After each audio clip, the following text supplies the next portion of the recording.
Hey guys, welcome to my YouTube channel, and in this video I will be introducing you to Ruby on Rails, and we will be making a very small application. It will be on a to-do list, and it will be a very quick application because I will be using scaffolding in this project and going through all the files that are required on regular basis and which are the most important files in Ruby on Rails.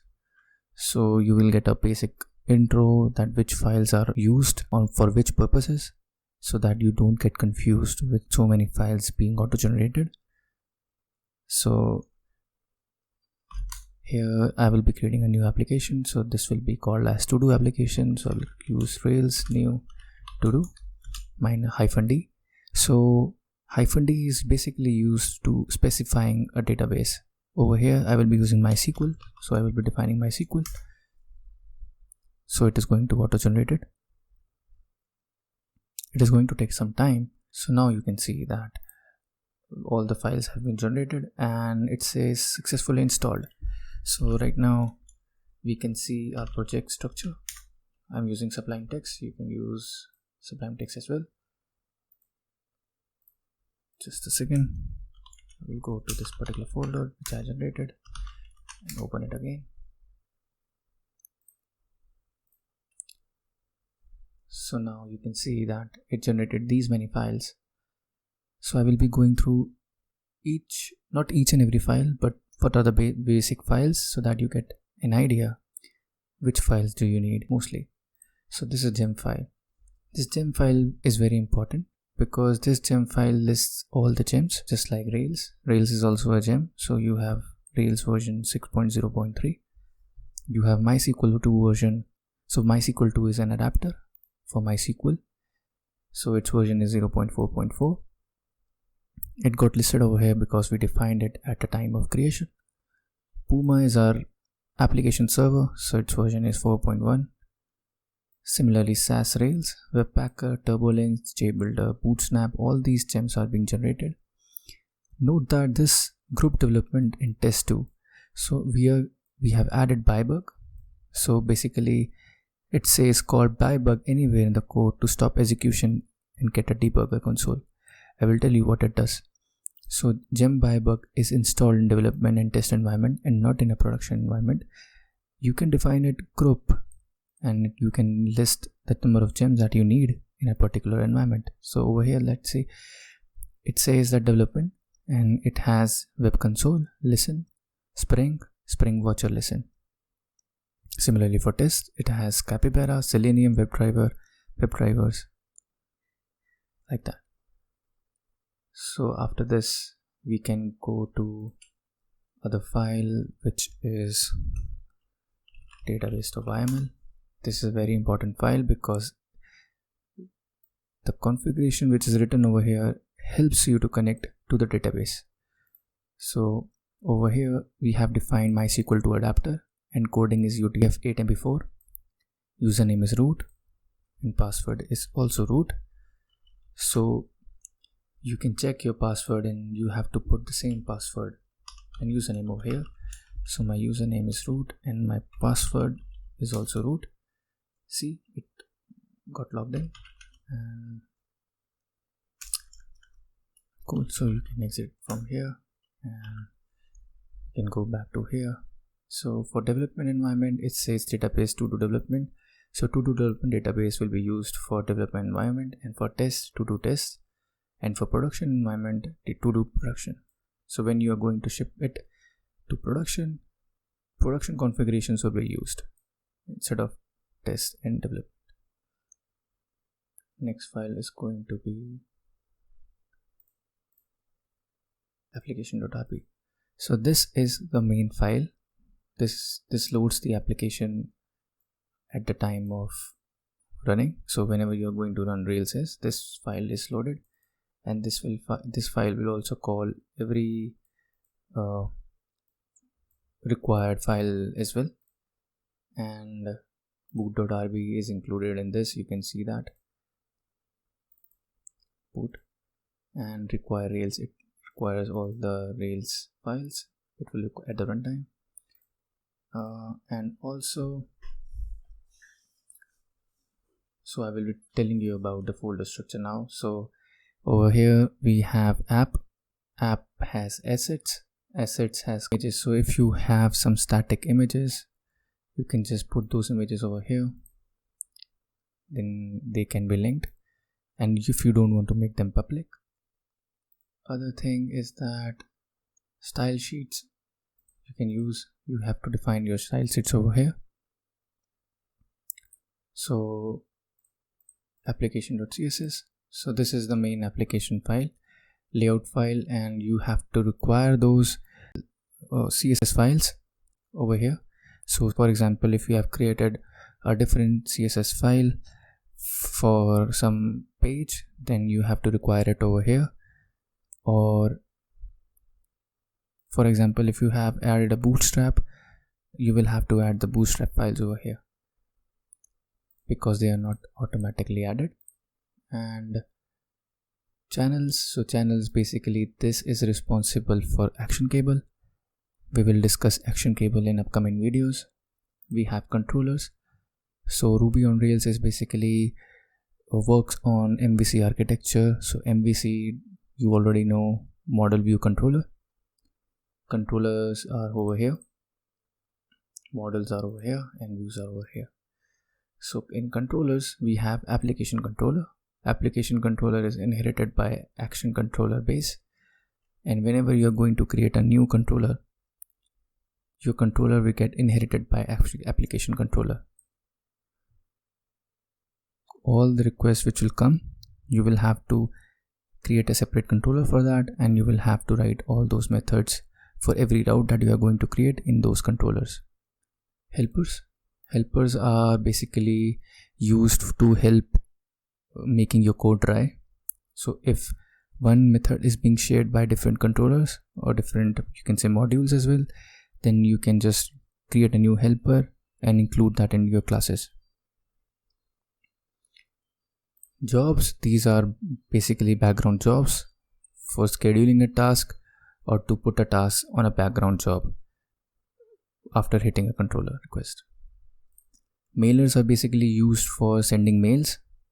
So we will send mails in upcoming videos as well, and I will tell you how to configure them. Models, these are very important because these models are class files which actually behaves as an ORM, and they map the classes automatically to the database tables. Let's take an example of tasks, and each task will have a column as title. So in models folder we will have a task class which will behave as an active record, and it will behave as an ORM. So it will directly map to a table.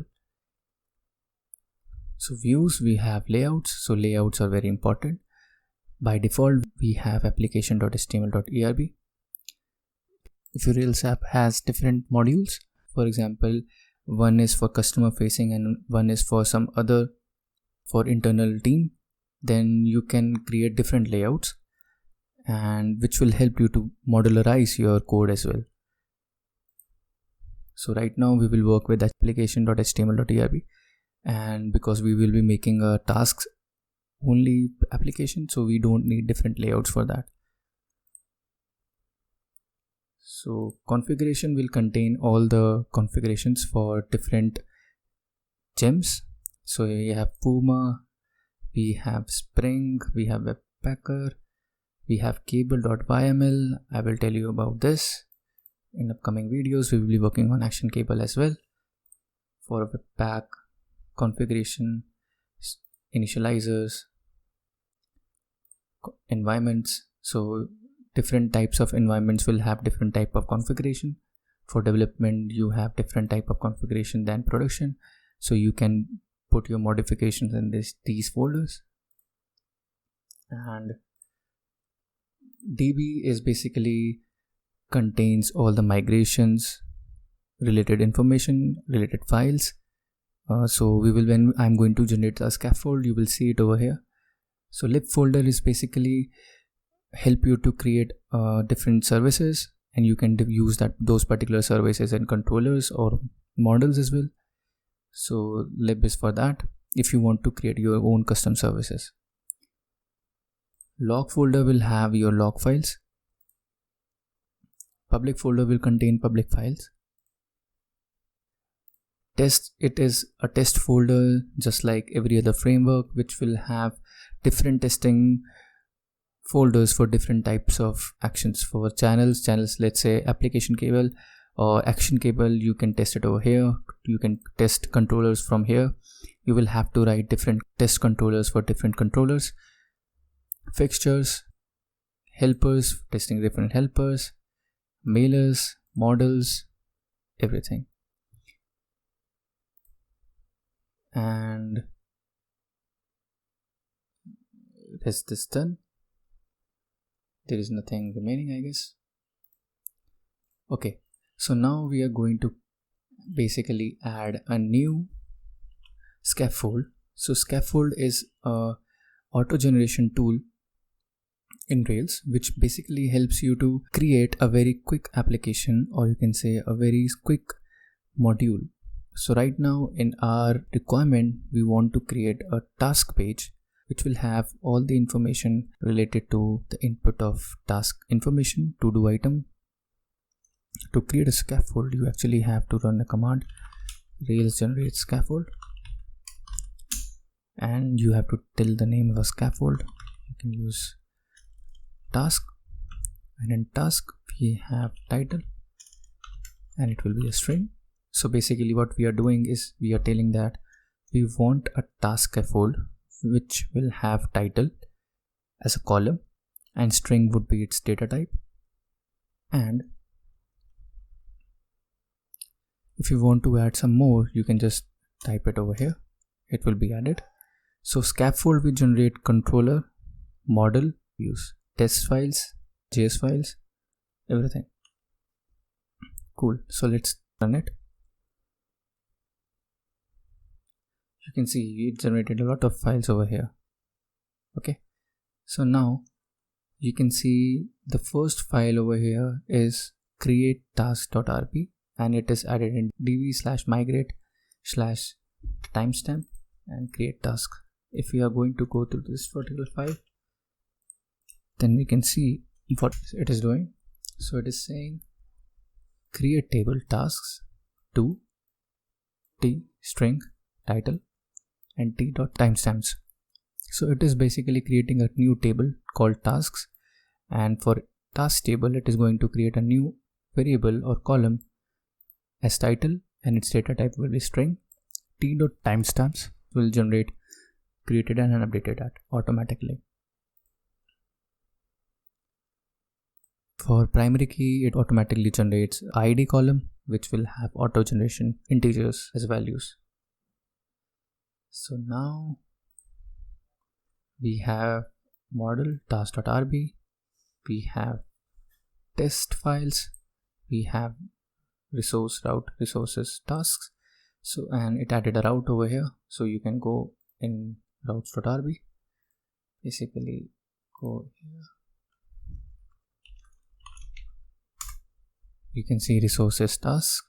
So resources is going to generate index, new, create, update, edit, delete, and show methods automatically. So if you are going to run Rails routes,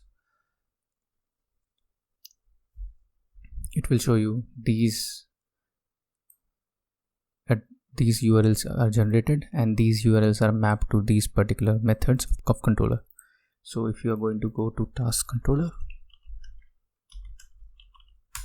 you can see it over here: def index, show, new, edit, create, update, destroy. These are the methods that are auto generated, and for each of the method we have different files for views. So for app, views, tasks, you can see. One more thing I would like to add is that whatever is your name of a particular controller, for that controller you will have to create a folder in views, and you have to put all those files with the same name as the method name. For index method, we have index.html.erb, and when you can look over here that for each task we are iterating through every task and printing the values. Link to is a helper which is going to generate href. So it is going to generate show href, edit, destroy, and a new task href as well. So now let's run this application. To run this application you can use Rails S, and if you want to define a port you can define it Rails S-P, whatever is the port number. So right now we would just want to run it on default port number, which is 3000, and it is running now, I guess. Okay, so you can just go localhost 3000. It says migrations are pending. To resolve this issue, please run Rails DB migrate environment development. So Rails environment is development only. We don't have to specify it. And Rails DB migrate is causing this issue because whenever you are making a change in the database, you have to run migrations. So you can close this. You can run Rails DB migrate. We are running Rails DB migrate because we already have the database created in our MySQL. If you don't have the database, you have to run Rails DB create first, and then you have to run Rails DB migrate. Cool. So it says tables are already existing because yes, I created an application already. So I'm going to MySQL -root. So drop database.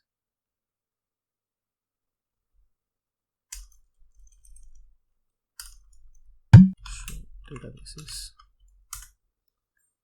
we have to do development, so drop to development.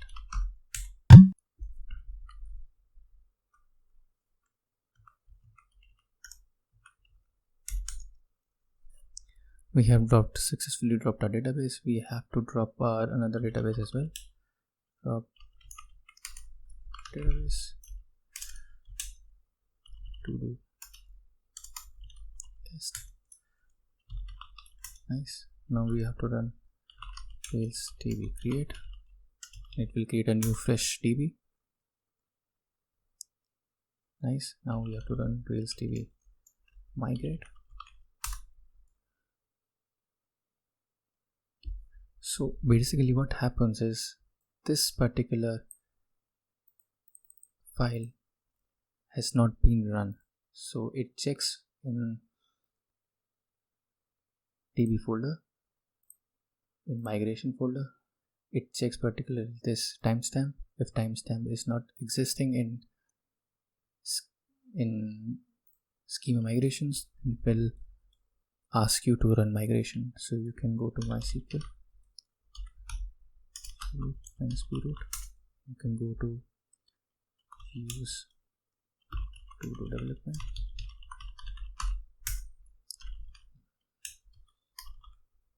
Tables. Show tables. We have schema migration, so select from schema migrations. We have this timestamp. If you're going to copy it, see. So it asked for schema migration because this number was not existing in schema migrations. So if you're going to delete it, it will ask you again. Nice. So I can just exit it from here. And now what I can do is, now I can run this application. Let's see if it works. It works. Over here, no error. So nice.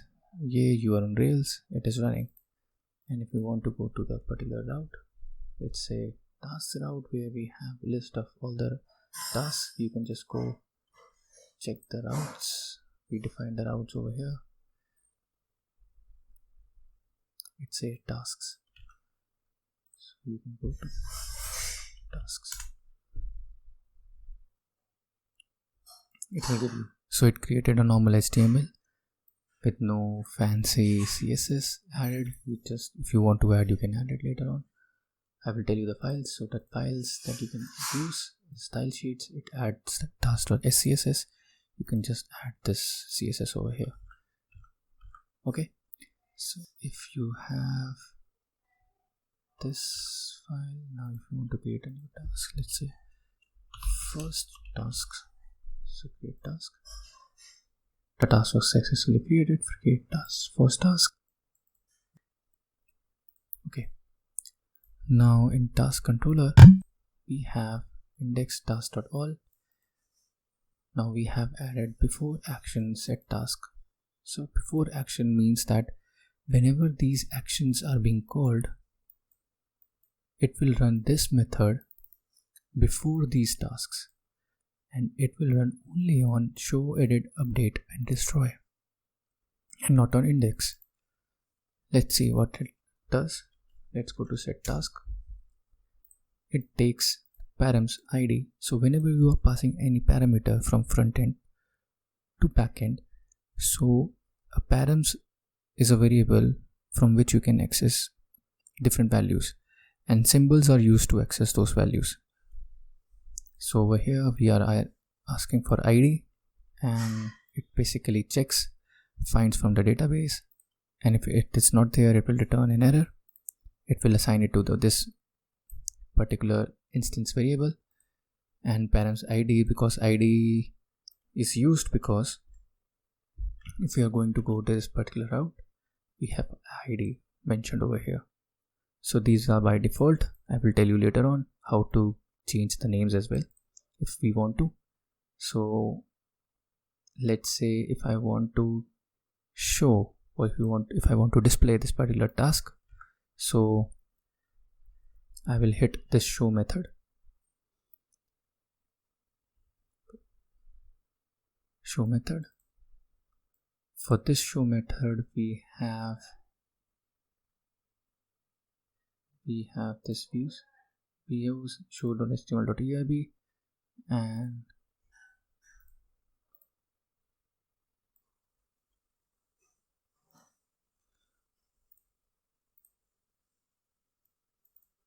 okay, so it will call this particular method. Now